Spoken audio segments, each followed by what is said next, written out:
সবাইকে গ্রামীণ doctor YouTube চ্যানেলে স্বাগত।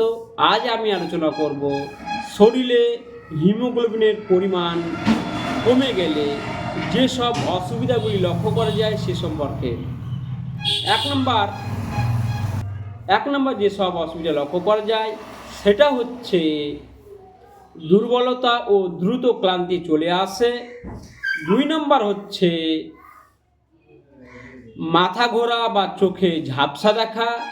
3 নম্বর হচ্ছে ঠোঁট ও নাক ফ্যাকসা হয়ে যায়।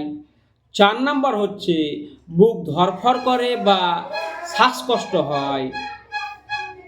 এবার আলোচনা করব কয়েকটি ঘরোয়া টিপস বা পদ্ধতিতে বাড়িতে বসে শরীরের হিমোগ্লোবিন পরিমাণ বাড়িয়ে নিন। 1 নম্বর সেটা হচ্ছে প্রতিদিন বিটরুট ও গাজরের জুস পান করুন। 2 নম্বর হচ্ছে পালং শাক, আপেল, খেজুর, কলা বেশি পরিমাণে খান।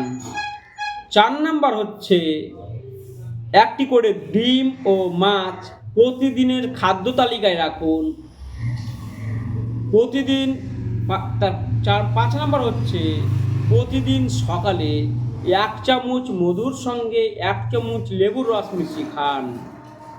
পরিশেষে একটা কথাই বলবো যে প্রাকৃতিক বা ঘরোয়া উপায়ে এই সব খাবারগুলি খেয়ে যান, তাহলে দ্রুত শরীরে হিমোগ্লোবিনের পরিমাণ বেড়ে যাবে।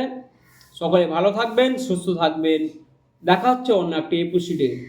আর আপনাদের ভিডিওটি ভালো লাগলে লাইক, কমেন্ট, শেয়ার এবং চ্যানেলটি সাবস্ক্রাইব করতে ভুলবেন না।